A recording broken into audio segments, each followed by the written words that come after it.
Assalamualaikum warahmatullahi wabarakatuh. Ketemu lagi kita dalam pembelajaran geografi pada pertemuan kedua. Pada pertemuan kedua ini juga akan melanjutkan tentang konsep wilayah dan tata ruang. Pada pertemuan pertama, kita telah membahas tentang konsep wilayah dan perwilayahan. Pada pertemuan kedua ini, kita akan membahas tentang pembangunan wilayah di Indonesia. Tujuan yang harus kamu capai dalam pembelajaran ini adalah melalui proses pembelajaran, melalui metode diskusi dan tanya jawab, maka siswa mampu menjelaskan, memahami dan menjelaskan tentang pembangunan wilayah di Indonesia, tujuan pembangunan wilayah, dan konsep pembangunan wilayah di Indonesia. Itu yang akan kita bahas pada pertemuan kedua ini. Dengan indikator, yang pertama adalah faktor pembangunan wilayah, mempengaruhi pembangunan wilayah, tujuan pembangunan wilayah, konsep pembangunan wilayah, dan teori-teori pembangunan wilayah.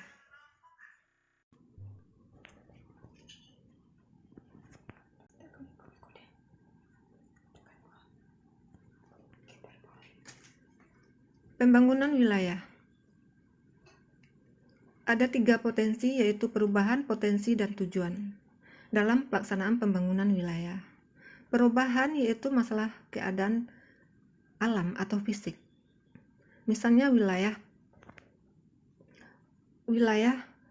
hutan bisa berubah menjadi wilayah pertanian atau perkebunan. Yang kedua, potensinya yaitu kemampuan wilayah itu dalam menghasilkan. Itu adalah potensi, misalnya wilayah pertanian. Apakah punya potensi untuk persawahan atau bagaimana? Yang ketiga, tujuannya. Apa tujuan pembangunan wilayah itu terlaksana? Di dalam pembangunan wilayah, ada beberapa teori yang mendukung, yaitu teori lokasi pembangunan wilayah. Yang pertama adalah teori lokasi pertanian.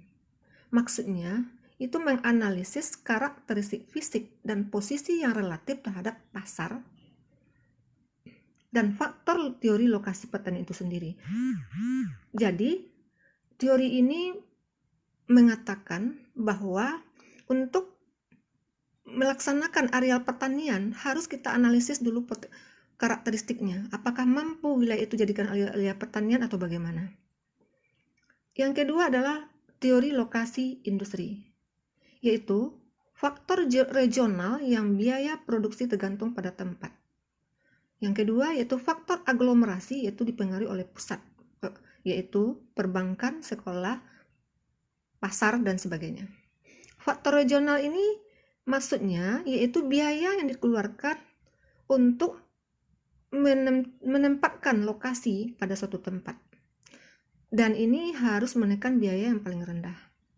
Sedangkan aglomerasi adalah pengelompokan. Untuk mendirikan teori lokasi industri, maka harus kita perhatikan yaitu daerah perbankan, sekolah, pemukiman, dan sebagainya. Yang ketiga adalah teori tempat sentral. Teori tempat sentral ini yaitu lokasi yang senantiasa melayani berbagai kebutuhan yang terletak pada suatu tempat yang terpusat.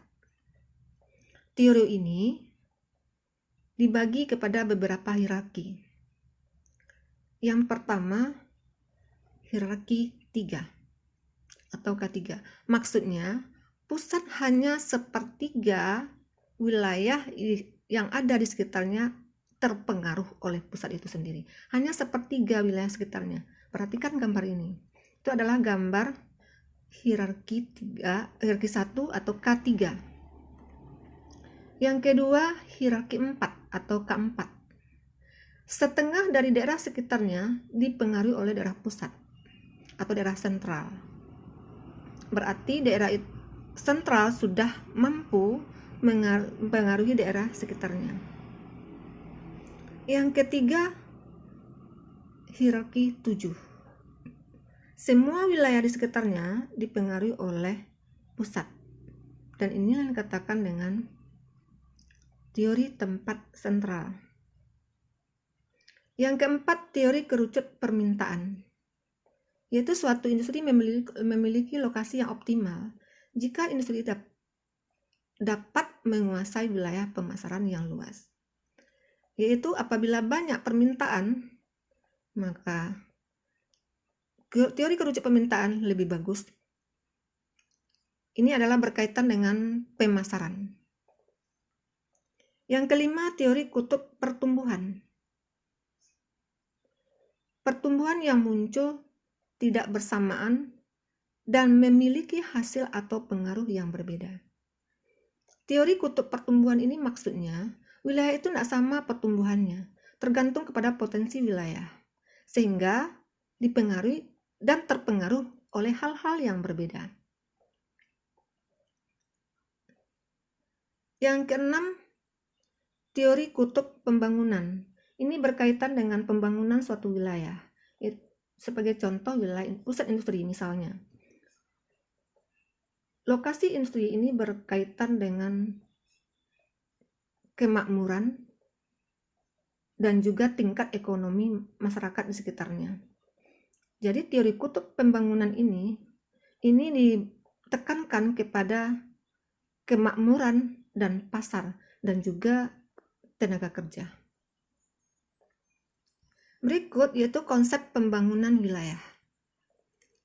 Ada 4 konsep. Yang pertama, konsep pengembangan wilayah berbasis karakter sumber daya. Maksudnya, bagaimana karakter sumber daya itu sendiri, termasuk sumber daya manusia, termasuk sumber daya fisik atau sosial dan fisik. Jadi berarti pengembangan wilayah berbasis karakter itu melihat bagaimana sumber daya manusia yang ada di sekitar wilayah tersebut. Yang kedua, konsep pengembangan wilayah berbasis penataan ruang, tata ruang. Apakah penataan ruang pada wilayah tersebut sudah bagus? Karena pengembangan atau penata ruang yang salah akan berakibat atau berdampak negatif terhadap wilayah itu sendiri. Jadi penataan ruangan ini sangat perlu dilaksanakan dalam pengembangan wilayah. Yang ketiga, konsep pengembangan wilayah terpadu. Maksudnya, seluruh komponen-komponen ikut menunjang untuk pengembangan wilayah. Yang keempat, konsep pengembangan wilayah berdasarkan klaster. Klaster atau yang dimaksud dengan pengembangan wilayah klaster yaitu yang berkaitan dengan pembagian-pembagian wilayah itu sendiri. Misalnya klaster wilayah pertanian, klaster wilayah industri, atau klaster wilayah perdagangan atau perekonomian.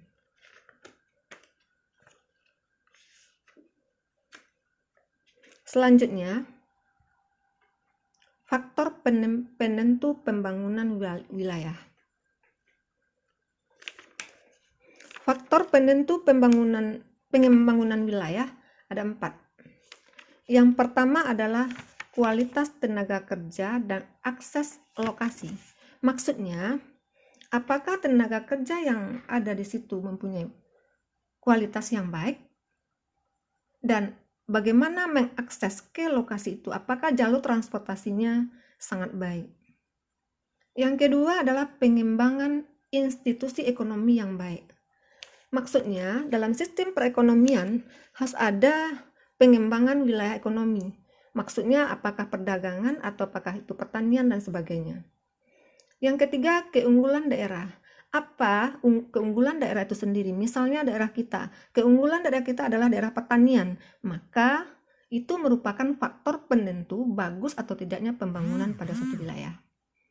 Yang keempat, sumber daya pengetahuan, yaitu manusianya. Yaitu dari segi kualitas pengetahuan atau kemampuan atau akademik sumber daya manusia yang ada di daerah tersebut. Tujuan pembangunan wilayah. Ada beberapa tujuan pembangunan wilayah. Yang pertama, membentuk institusi baru yang mendukung perekonomian daerah. Maksudnya bahwa pembangunan wilayah itu bisa bermanfaat dalam meningkatkan perekonomian daerah itu sendiri. Yang kedua, mengembangkan industri alternatif. Nah, ini juga sangat perlu karena untuk meningkatkan potensi dan kemampuan serta perekonomian masyarakat, kita harus melihat bagaimana industri alternatif, industri pengganti, misalnya seperti BBM. Alternatifnya yaitu bisa bahan limbah atau mungkin batu bara dan sebagainya. Yang ketiga, meningkatkan kapasitas pekerja yang menghasilkan produk yang lebih baik. Maksudnya, hasil produk mereka itu harus betul-betul berkualitas. Jadi, kalau hasil kualitasnya baik, maka pemasarannya akan lebih luas. Mencari pasar yang lebih luas berkaitan dengan yang nomor 3. Kalau hasil produk kita berkualitas, maka pangsa pasarnya sangat banyak, bisa mencapai dunia atau internasional. Yang kelima, membuka peluang investasi bagi para pengusaha. Dan yang kelima ini adalah kesempatan bagi pengusaha untuk berinvestasi dalam pembangunan wilayah. Karena pembangunan wilayah ini tujuannya sangat baik sekali, yaitu terutama sekali untuk penduduk yang ada di sekitar itu.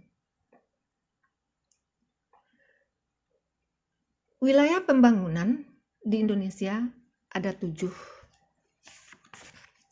Yang pertama, wilayah pembangunan wilayah Pulau Sumatera. Maksudnya,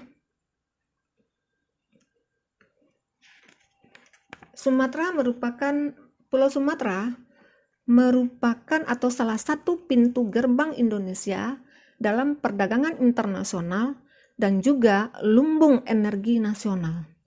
Maka pembangunan wilayah Pulau Sumatera dilaksanakan sebaik mungkin karena Pulau Sumatera merupakan pintu gerbang dan juga lumbung energi nasional. Karena daerah kita atau Pulau Sumatera ini ada pertambangan batu bara, minyak bumi yang merupakan energi nasional. Yang kedua, pembangunan wilayah Pulau Jawa dan Bali. Pulau Jawa dan Bali sebagai lumbung pangan nasional. Kenapa dikatakan lumbung pangan nasional? Karena Pulau Jawa dan Bali banyak menghasilkan pangan untuk kebutuhan Indonesia. Dengan pengembangan industri makanan dan minuman, dan juga di samping lumbung pangan nasional juga tekstil. Yang ketiga, pembangunan wilayah Pulau Kalimantan. Pulau Kalimantan sebagai salah satu paru-paru dunia. Untuk itu, hutan yang ada di Pulau Kalimantan harus dilestarikan. Karena kalau seandainya hutan di Kalimantan sudah semakin berkurang, maka oksigen semakin menipis. Makanya dikatakan sebagai paru-paru dunia. Karena hutan hujan tropik yang sangat banyak terdapat di Pulau Kalimantan. Yang keempat yaitu pembangunan wilayah Pulau Sulawesi. Pulau Sulawesi juga merupakan salah satu pintu gerbang Indonesia bagian timur dalam perdagangan internasional. Kawasan timur di Indonesia, kawasan timur. Pengembangan industri berbasis logistik serta lumbung pangan nasional. Di samping Jawa dan Bali sebagai lumbung pangan nasional, Sulawesi juga termasuk salah satu lumbung pangan nasional. Yang kelima, pembangunan wilayah Kepulauan Nusa Tenggara. Ini juga sebagai pintu gerbang pariwisata ekologis melalui pengembangan industri meeting atau penopang pangan nasional. Kenapa dikatakan Kepulauan Nusa Tenggara merupakan pintu gerbang pariwisata? Karena di pulau ini banyak area wisata yang sangat menarik, yang sangat banyak dikunjungi oleh turis domestik dan turis mancanegara. Yang keenam yaitu pembangunan Kepulauan Maluku. Pembangunan wilayah di Kepulauan Maluku, yaitu pembangunan ini ditekankan pada produsen makanan laut, karena daerah Kepulauan Maluku merupakan wilayah perairan, sehingga ini ditekankan kepada makanan laut. Yang ketujuh yaitu pembangunan wilayah Pulau Papua.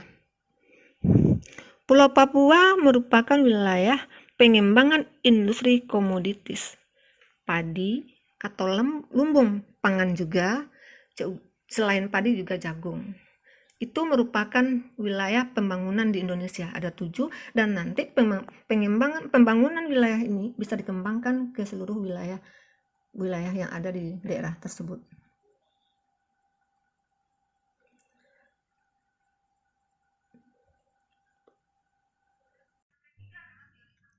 Demikianlah pembelajaran pada pertemuan kedua pada hari ini, yaitu tentang pembangunan wilayah di Indonesia. Dan kita ketemu lagi pada pertemuan berikut, yaitu tentang pusat-pusat pertumbuhan wilayah yang ada di Indonesia serta tata ruang wilayah. Demikianlah. Wassalamualaikum warahmatullahi wabarakatuh.